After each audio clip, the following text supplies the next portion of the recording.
ভগবানের কাছে বাসনা জানাই প্রত্যেক সংস্কৃত মানুষের মন যেন জয় করে নেয়। তাই আজ আমরা গেলাম মধুময় বৃন্দাবন মাঝে। আমাদের আজকের আলোচ্য বিষয় হল শ্রীমতী রাধারানী সূর্য পূজা লীলা। শ্রীমতী রাধারানী কেন এই লীলাটি করেছিলেন?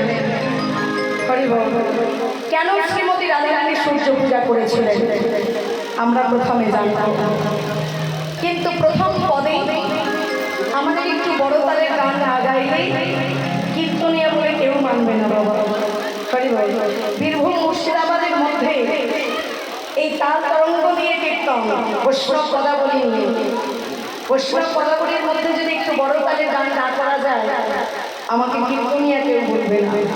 চলো, নরোত্তম দাস ঠাকুর যিনি রাজার ছেলে হয়ে কীর্তনের মধ্যে এই তাল তরঙ্গগুলি প্রয়োগ করেছিলেন। প্রথম পদে তিওর তালের গান, কিবা রাধিকা রাধিকার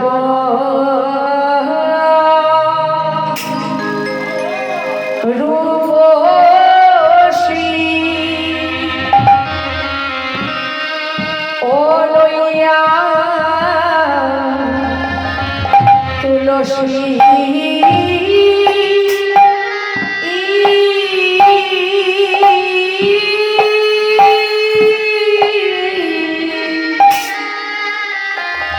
রাধিকার রূপসী লইয়া তুলসী রে আহা মরি মরি রে আহা মরি মরি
সুন্দরভাবেই কিন্তু কীর্তন আস্বাদন হয়।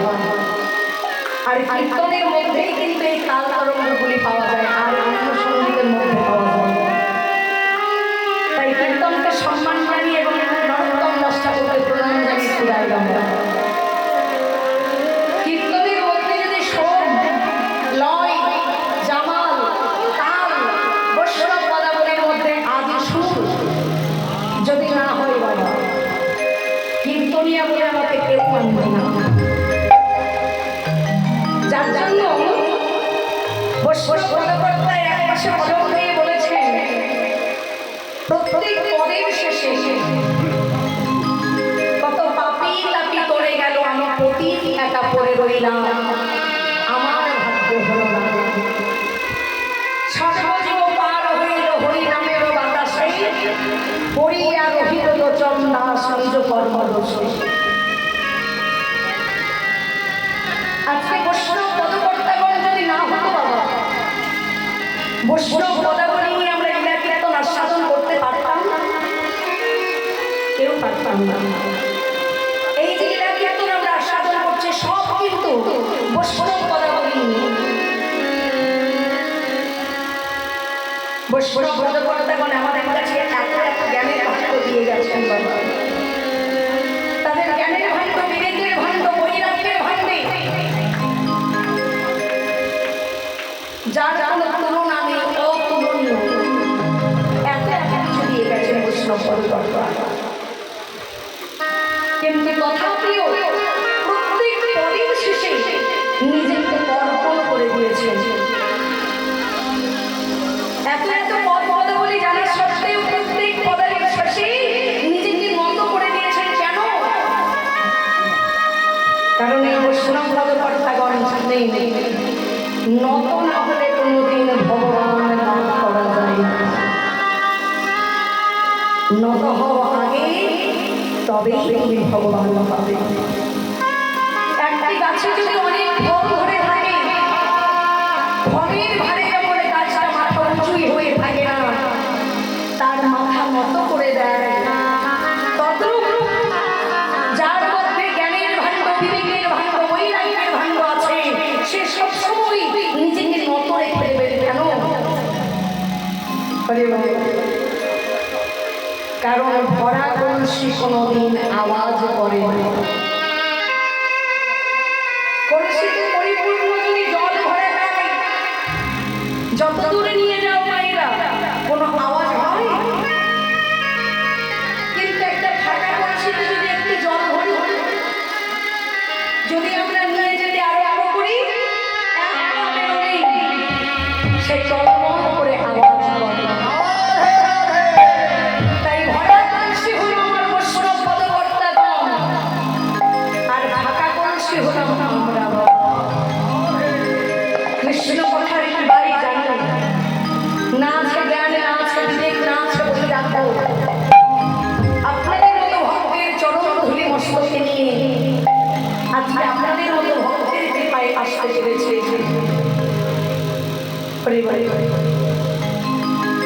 তাই তো বৈষ্ণব পদকর্তা আমাদের মতো ভক্তকে দেখে বলেছেন, ছাড়িবে দশ অধ্যায়ন করিয়া সেই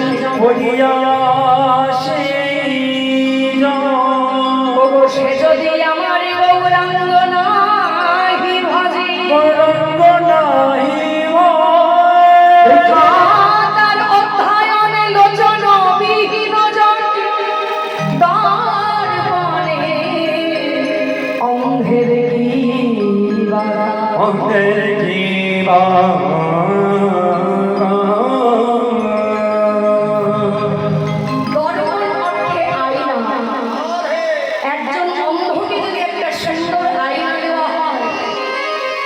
অন্ধ দেখতে যতই সুন্দর হোক না কেন, তার বরণ চন্দ্রিমা আয়নায় দর্শন পাবে।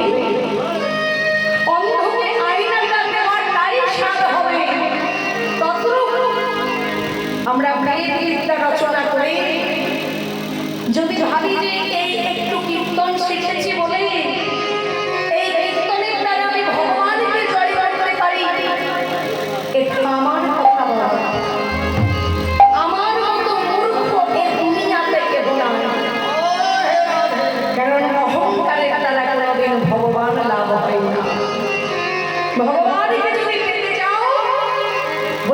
পদকর্তা নিজে নত হয়ে দেখিয়ে দিয়েছে। বেদ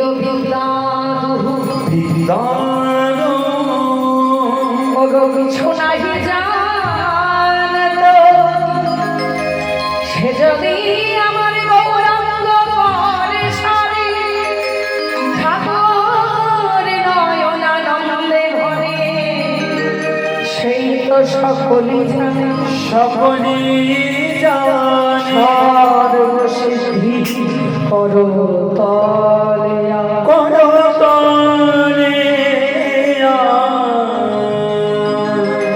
তোমরা ভজ ভজ ভাই নিতাই ভজিলে গৌরে পাবে আর যদি নিতাই গৌরে ভজিতে পারো তবে তোমরা এই বৃন্দাবন ধামে আসতে পারে। নিতাই গৌর হরি হরি পারিবে শামিলা শামিলা তোনে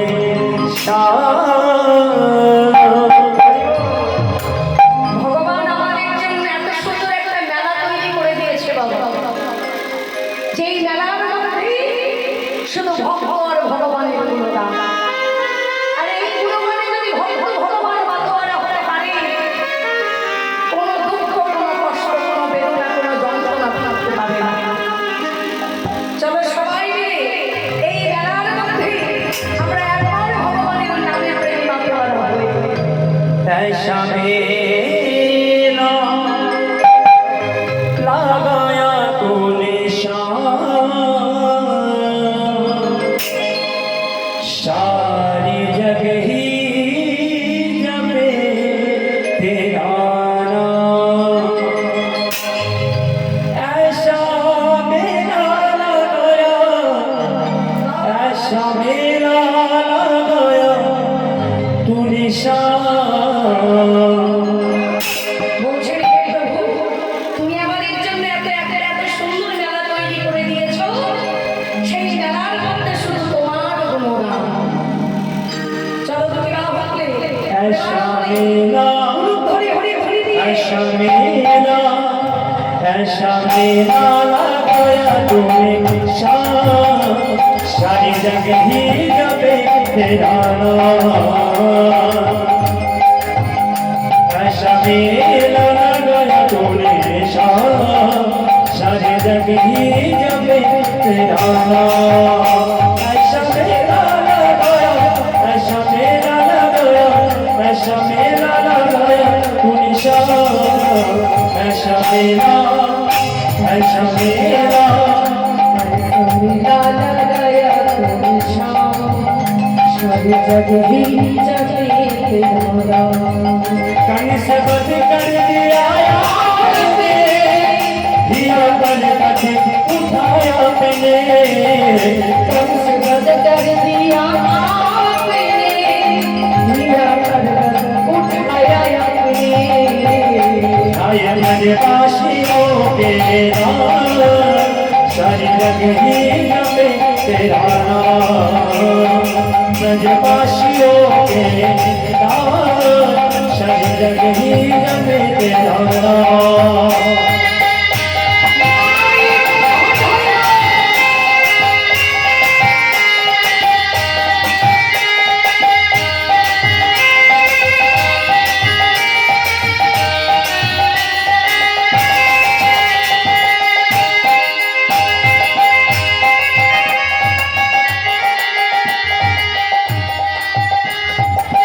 ভগবানের নামে এই মেলার মধ্যে একবার যদি বাবু বলে তারও মোহন আপনাদের গাওয়া দরকার। কারণ এই তারও মোহন আপনাদের কারো অজানা নয়। যদি বাবু তুমি প্রেমানন্দে গাইব বলো হরে কৃষ্ণ কৃষ্ণ কৃষ্ণ হরে হরে হরে রাম রাম রাম हरे हरे कृष्ण कृष्ण कृष्ण हरे हरे हरे राम राम हरे हरे हरे कृष्ण कृष्ण कृष्ण हरे हरे हरे राम राम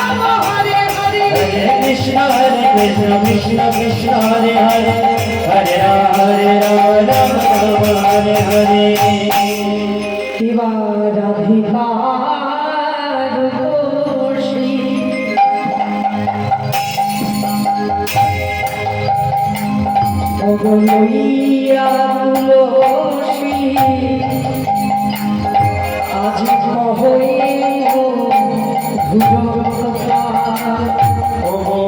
রাধিকার বসি লইয়া তুলসী কহে মধুর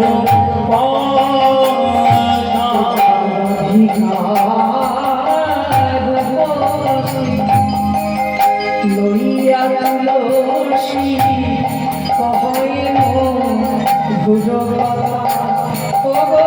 কাননে কমল বড় হয়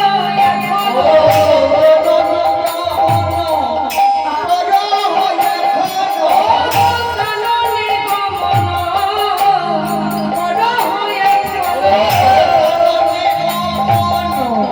বড় হয় নাগর শেখর যথার নাগর শেখর যথা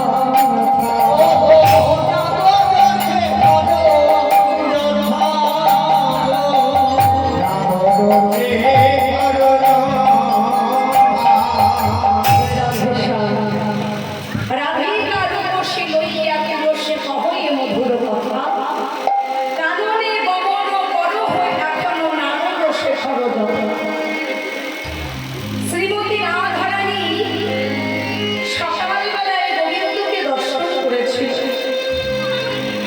গোবিন্দ গোঠযাত্রায় চলে গেলেন সখাগণকে এবং ধেনুবৎসগণকে সঙ্গে করে। রাধারানী গোবিন্দকে চেয়েও গোবিন্দকে দর্শন করতে পারল না। তাই রাধারানীর মনে বড় দুঃখ। তাই শ্রীমতী রাধারানী কুঞ্জের মধ্যে গবাক্ষের দ্বার দিয়ে জানালা দিয়ে শ্রীমতী রাধারানী দর্শন করলেন। পথে তুলসী হেঁটে যাচ্ছে। সেই তুলসীকে বললেন, রাধারানীতে তুলসী, ও তুলসী, একবার আমার কাছে আয়, একবার আমার কাছে আয় শুনি।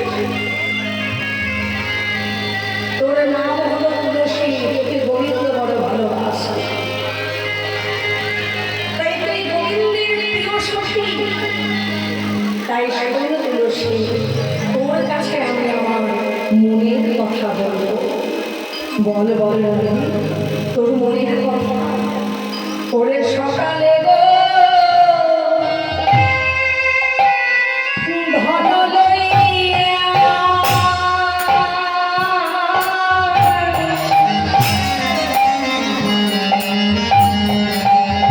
ও ওঠে গেল আমার বিনোদিয়া। আজি সকালে ধন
বলবো কারে না বলিব এই দুঃখের কথা আমি কারে বা বলিব ওরে ভবানী মুখের কথা কারে না বলিব জানে গো কিনবে জানে কথায় আমার জানে ও পুরো করে কথায় আমার জানে ও পুরো করে কথায় আমি জানে ও পুরো জানে কথায় আমি কারে না বলিব ওরে আমি মরে থাকি মনে ছিয়া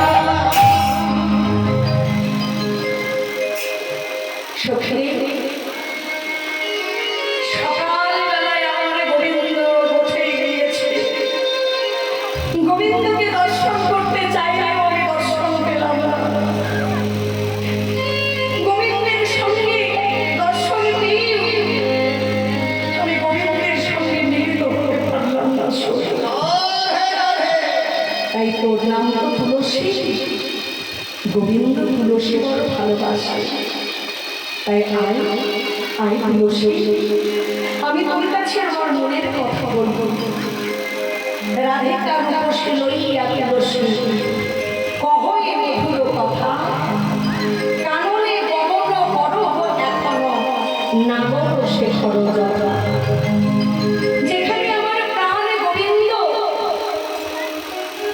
ওই বুকের মধ্যে বসে আছে ওই কাননে বনের মধ্যে গিয়ে আমার গোবিন্দকে আমার কথা তুই জানবি যে তোমার রাধারানী তোমাকে দর্শন করতে এবং তোমার সঙ্গে মিলিত হতে চায় তাই যাস তুই ওই সরসের পুরে কাননে তুই গভীর মধ্যে যা কিন্তু দেখ গোবিন্দ হলো চতুর বাবা ভগবান হলো চতুর কিন্তু ভগবানকে যে ভজনা করে সে ভক্ত হলো তার থেকে আরো চতুর তাই তুলসী গোবিন্দের সঙ্গে মিলিত হতে গেলে চাতুরালি করতে হবে চতুর হতে হবে চাতুরালি করতে হবে না রইলে গোবিন্দ দর্শন হবে না। হরে হরে। এই রাধারানীর কথা শুনে তুলসী বললেন বল তবে আমি গোবিন্দের কাছে গিয়ে কি বলবো কি বলবে জানিস আমি বলিস ওরে সময় বুঝিয়া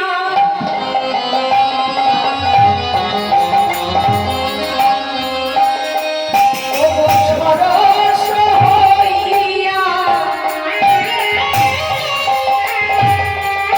মিলিবি না ভগবানে। সময় বহিয়া সরস হইয়া মিলিবি না ঘোষকা ওরে সময় বুঝিয়া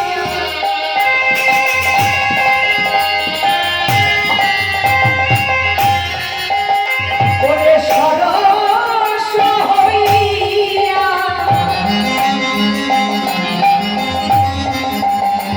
আজ মিলিবি না ভগবানে। সময় বহিয়া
আমি কি নামতে পারি?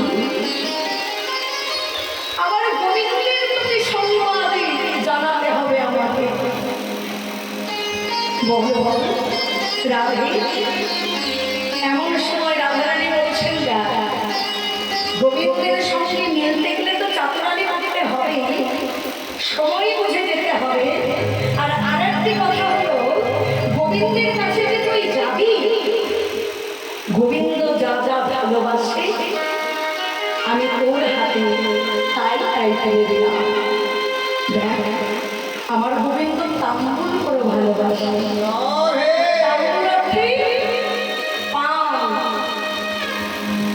আমার গোবিন্দ তাম্বুল বড় ভালোবাসে, কর্পূর বড় ভালোবাসে, তাই তোর হাতে আমি তাই ফেলে দিলাম। আর এই দেখ একটি বনফুলের মালা, যেটি আমি দেখেছি বিনাশ ভাবে, যেখানে শুধু অনুরাগের সুতো আছে। অনুরাগের সুতো দিয়ে গেঁথেছি আমি গোবিন্দের গলে পরাবো বলে। এই মালাটি গোবিন্দের গলে পরিয়ে দিই, গোবিন্দকে বলবি সরস্বতী তুলে থাকতে তোমার রাধারানী তোমার কাছে আসছে মিলিত হয়ে। এই কথা বলে আজই তুলসী তুলসী মনেতে হরসি চলিয়া রায়ের বলে পুরো তাম্বুল লইয়া ফেলো হারো মিলিলা সরস্বীর তুলে। আর সরস্বীর তুলে গিয়ে কি দেখলেন? ওগো দেখিয়া না গো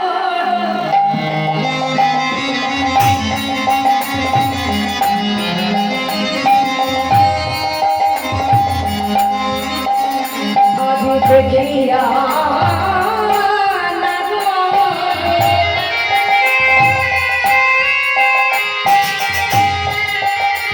ওগো মনে হরস যতনে বসায় কাছে দেখিয়া যাব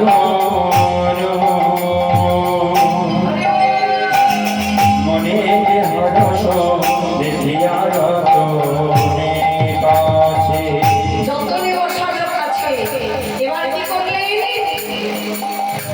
আজ দেখিয়া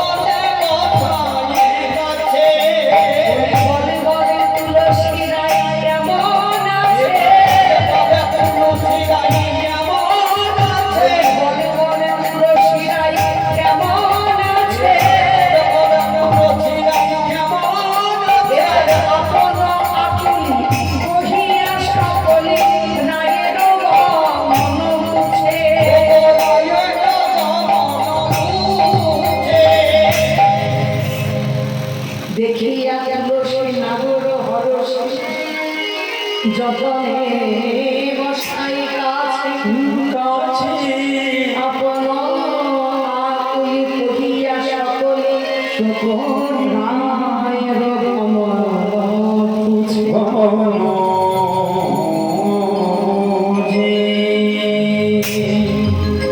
ভগবান তুলসীকে হাতে ধরে বলছেন, তুলসী বলো বলো আমার রাধারানী কেমন আছে?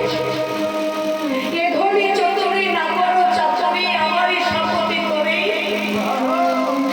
দেখি স্বপনে দেখো এসে জানে শপথি করো শপথি তুলসী শুনে বলো আমার গোবিন্দকে যদি আমি একবার না দেখি তবে যে আমি রইতে নারী। বলো আমার রাধারানী কেমন আছে? প্রভু তোমার জন্য রাধারানী সংবাদ পাঠিয়েছে, এই দেখো কর্পূর তাম্বুল আর বনফুলের মালা, এই দিয়ে সংবাদ পাঠিয়েছে তুমি সরস্বতীর তুলে বসে থাকো, রাধারানী বিনোদিনী এক তোমার কাছে আসো। সেই রাধারানীর কথা মালাটি তুলসী গোবিন্দের গলায় পরিয়ে দিলেন। আর গোবিন্দ একটি রাধারানীর জন্য এমন ভাবে মালা রাখলেন ঠিক যেমন রাধারানী বেঁধেছে। সেই মালাটি গোবিন্দ তুলসীর হাতে দিয়ে বললেন, তুলসী তুমিও রাধারানীকে সংবাদ দাও যে তার গোবিন্দ তার জন্য অপেক্ষা করছে সরস্বতী। এই বলে সেই মালাকে দিয়ে আজ তুলসী যখন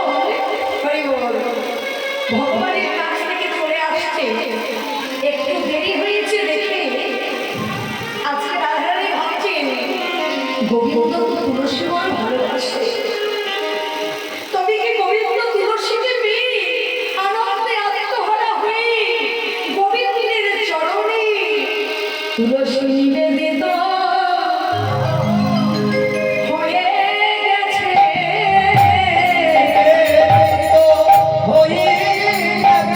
হয়ে গেছে ওই গোবিন্দের রাঙা চরণে পেয়ে তুলসী নিবেদিত হয়ে গেছে।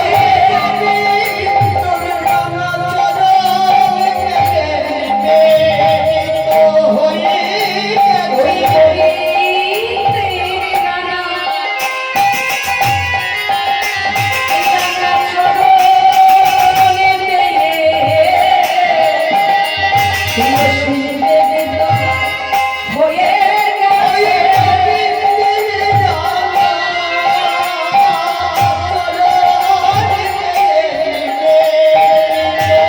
গেছে। এমন ভাবে দর্শন করে তুলসী সেই গোবিন্দের আঠা মালাটি নিয়ে ছুটতে ছুটতে রাধারানীর কাছে আসছেন। রাধারানী ভাবলেন হয়তো তুলসী গোবিন্দের দর্শন পায়। তুলসীকে বলছেন, তুলসী মালা কেন ফিরিয়ে আনবে?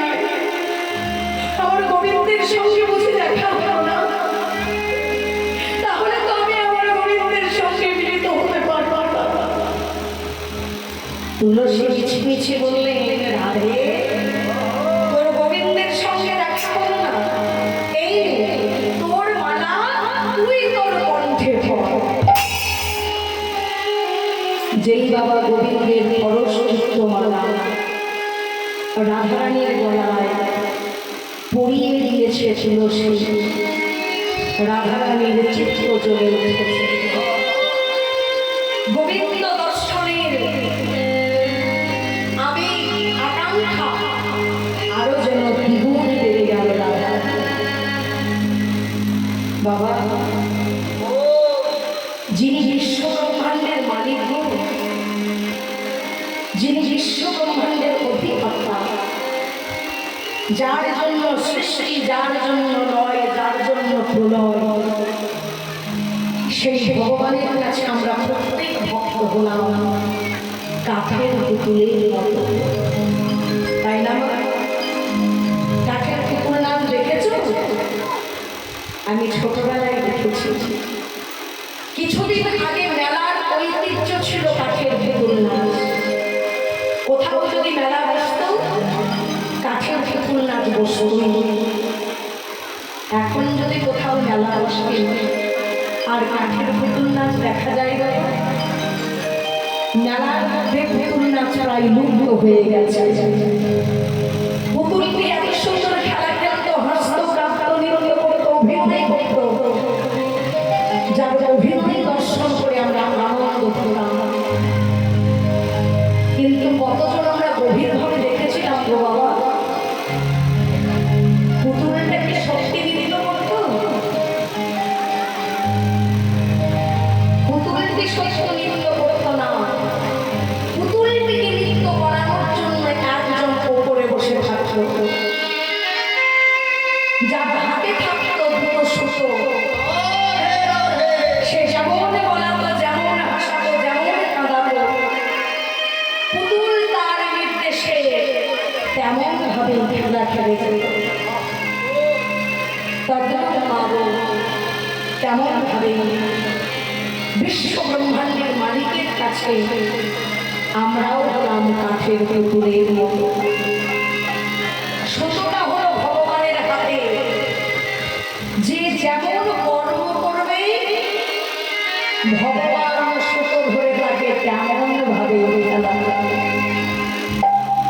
তাই কথাই আছে না বাবা, জন্ম হোক যথা তথা, কর্ম করো ভালো। জন্ম আমাদের যেখানেই হোক না কেন, এটা নিয়ে কেউ বিচার করতে বসবে না, কিন্তু কর্মটা যদি ভালো করতে পারি, পৃথিবীতে এসেছি একা, চলেও যেতে হবে একা। যদি কিছু কর্ম ভালো করতে পারি, আমি চলে গেলে আমার কর্মের জন্য সারা জীবন মানুষ তোমাকে পরিচয় দেবে। আমরা কিছু কর্ম যদি ভালো করে যেতে পারি পৃথিবীতে, আমরা চলে গেলেও আমাদের কর্মের জন্য মানুষ সারা জীবন আমাদের পরিচয় দেবে। কেন? কারণ সেই সুকর্ম তোমার পৃথিবীতে পড়ে রইবে। তাই বলে জন্ম হোক যথা তথা, কর্ম করো ভালো। এই পরিপ্রেক্ষিতে বিদ্রোহী কবি কাজী নজরুল ইসলাম, যার জন্ম আমাদের সনাতন ধর্মে নয়, তিনি এত সুন্দর সুন্দর গান উপহার দিয়েছেন আমাদের, অতুলনীয়। সখী শ্রীহরি কেমনে বল, নাম শুনে যায় এত প্রেমে গায়ে, চোখে আনে এত জল। এটি কত সুন্দর কথা। কেউ বলবে যে উনি ভিন্ন সমাজের মানুষ, তাই প্রভু জগৎবন্ধু সুন্দরের রূপ দর্শন করে একটা অপূর্ব গান গেয়েছিলেন আমার বিদ্রোহী কবি। এই পুতুলি খেলার নাম বিশ্ব ব্রহ্মাণ্ডের কাছে, বিশ্ব ব্রহ্মাণ্ডের মালিকের কাছে আমরা কাঠের পুতুল, সুতোটা ভগবানের হাতে। এই নিয়ে তিনি গানটি গেয়েছিলেন। এই গানটি আপনাদের সবার জানা। খেয়েছ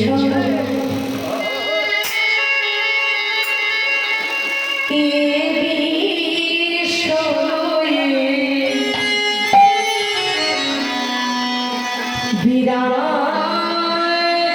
শিশু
নিজ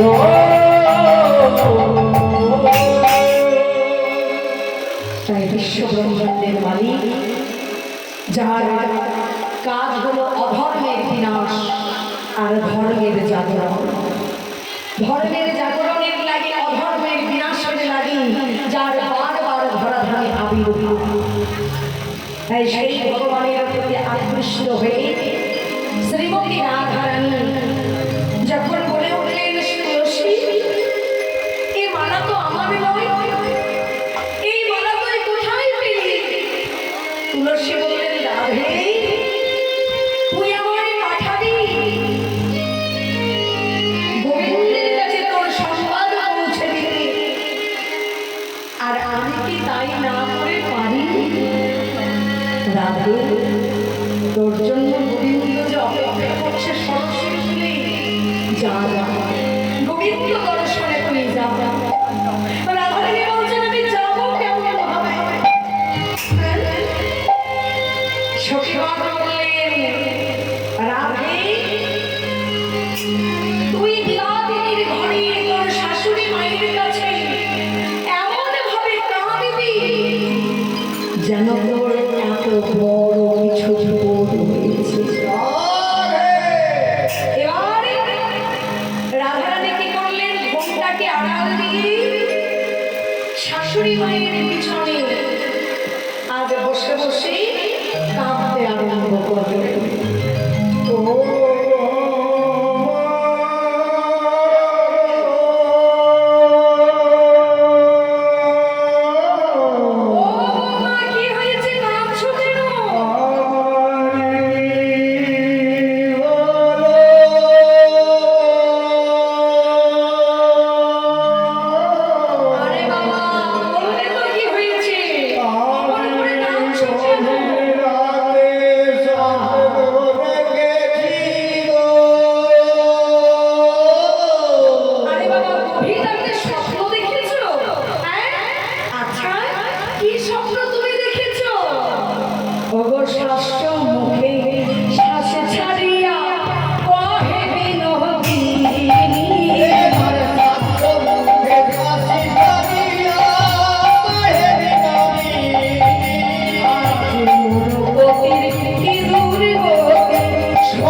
তার শাশুড়ি জ্যোতিরামা বলছে, বৌমা এমন স্বপ্ন তুমি দেখেছো, কিন্তু স্বপ্নের কাটান কিছু দেখো। এই স্বপ্নের প্রতিমা অর্থাৎ কি করলে স্বপ্নটা সত্যি হবে না। রাধারানী বললেন, বৌমা পেয়েছে এবার রাধারানী সেই সুযোগ। রাধারানী আমার কি করলেন, বলে উঠলেন, মা গো ওই গভীর রাত্রে যখন আমি আবার ঘুমিয়ে পড়লাম, নিশির শেষে ভোর বেলা আমি একটা স্বপ্ন দেখলাম। কি স্বপ্ন জানো? তবে শোনো। এই ওই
বেশ বৌমা, যাও তুমি সূর্য পূজার মন্দিরে আমার আয়ানের মঙ্গলের জন্য তুমি যাও পুজো করতে। কিন্তু একটা কথা বলুন তো মাগো, রাধারানী যেখানেই বা যেত না কেন, আগে সব কিছু জানার পরেই রাধারানীকে পাঠানো হলো, একা নয়। কিন্তু সূর্য পূজা করবে বলে শ্রীমতী রাধারানী যেই বললেন, অমনি কেন তার শাশুড়ি মা আদেশ দিলেন, যাও বৌমা তুমি সূর্য পূজার মন্দিরে। কারণ মা, রাধারানী এবং আয়ানের যেদিন বিবাহ হয়েছিল, রাধারানীর মা কীর্তিদা আয়ানের মা জটিলার হাত ধরে বলেছিল, বেয়া আমাদের তো কোনো দেব না সূর্যদেব, আমার মেয়ে ছোট থেকেই সূর্যদেবের পুজো করে এসেছে। যদি আমার মেয়ে আপনার গৃহে গিয়ে কোনোদিন সূর্য পূজা করতে চায়, আপনি যেন আমার মেয়েকে বাধা দেবেন না। কীর্তিদার হাত ধরে জটিলা বলেছিল, তাই হবে বেয়া। আমার বৌমা রাধারানী যখনই সূর্য পূজা করতে চাইবে, আমি আমার বৌমাকে সূর্য পূজা করতে কোনো বাধা দেব না। দেখতে পাবো তাদের পদবীর শেষে ভানু বলে উচ্চারিত আছে, নেই বাবা? রাধারানীর বাবা কাকারা হলেন 3 ভাই, সুভানু, চন্দ্রভানু, বৃষভানু। বৃষভানুর কন্যা হলেন রাধারানী, সুভানুর পুত্র হল সুবল, চন্দ্রভানুর কন্যা হল চন্দ্রাবতী। তাই আজ রাধারানী সেই সুযোগে নিতেন সূর্য পূজা করতে, ভগবানকে দর্শন করতে। আজ সূর্য পূজার ছলনা নিলেন। যেই জটিলা মা বললেন, বেশ সুন্দর করে সাজিয়ে তুমি সূর্য পূজার মন্দিরে যাও, পশরা সাজিয়ে নাও। রাধারানী আমার যেই পশরা সাজাচ্ছে, গোবিন্দ সেবায় যা যা লাগে সমস্ত কিছু গোবিন্দ সেবায় পশরাই আজ সাজালেন। কি কি সাজালেন পশরার মাঝে? মৃত বুঝি বাড়ি সাজাই ধরে ধরে,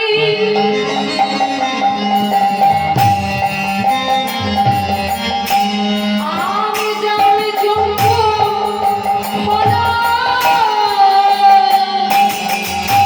আঙ্গুর পেয়ারা সাজাই ছোঁয়া, কুন্দগুলো আরো হেলো।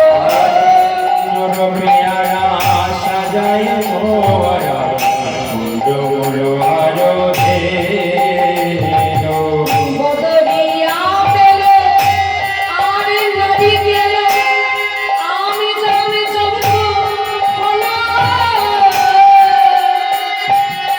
চিনি খেলি কলা লাট্টু কালো সোনা, সাজাইছে মনের মতো। কলা সোনা সাজাইছে মনের আজ মনের মতো করে সাজাইছে, মনের মতো করে সাজাইছে। গোবিন্দ সেবা দেবে বলে মনের মতো করে সাজাইছে। ধরি ধরি ধরি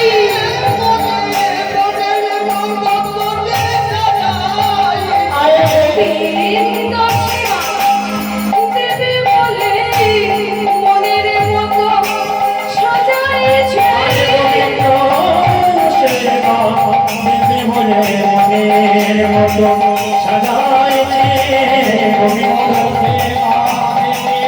তারা মনের মতো সাজাইছে, তারা মনের মতো সাজাইছে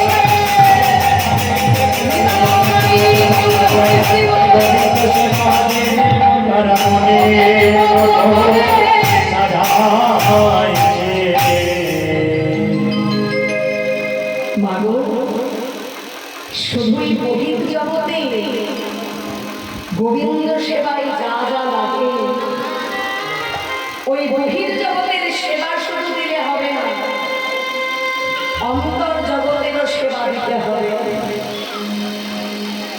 গোবিন্দ সেবায় যা যা লাগে রাধারানী সাজালেন বটে, কিন্তু দেহ পশুরাকে রাধারানী সাজিয়েছিলেন। এই দেহ পশুরাকে আমাদের সাজিয়ে ভগবানকে বলতে হবে। ভগবান থাকে কোথায়? মন্দিরে, মসজিদে।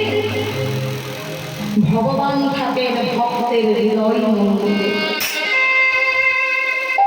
এই হৃদয় মন্দিরে ভগবানকে বসাতে হবে, তবেই ভগবানকে মন্দিরে পাওয়া যাবে। তাই একটিবার সকল ভক্তবৃন্দ এসেছে যখন হরি সভায়, ভগবানকে হৃদয় মন্দিরে বসিয়ে একটিবার বড় জোরে বলো, দয়াময় আমি যদি কোনোদিন অচেতনে পড়ে রই, মায়া যদি আমায় অচেতন করে রেখে দেয়, মোহময় সংসারে পড়েছি বলে, এই মোহময় সংসারে পড়েছি বলে তুমি যেন প্রভু আমায় দেখে ফিরে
তোমার ভুবনে ভগবানকে ডাকার মতো একেবারে ওগো তোমার ভুবনে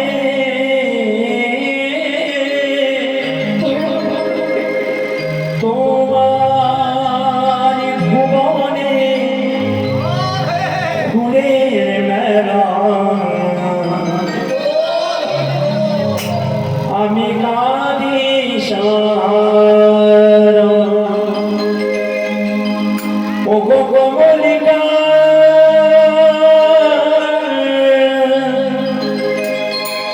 চাইলেও না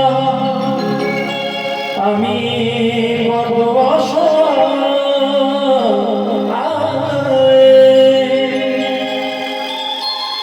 তোমার ভুবনে ফুলের মেলা আমি কাঁদি সারা তোমার ভুবনে ফুলের মেলা আমি কাঁদি সারা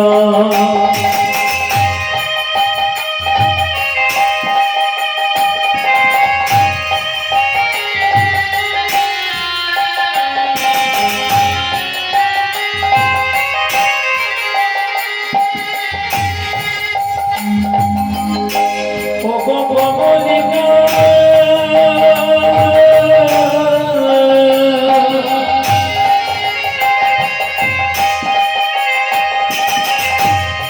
ওগো কমলিকা চাইলেও না আমি কত অসহায় তোমার ভুবনে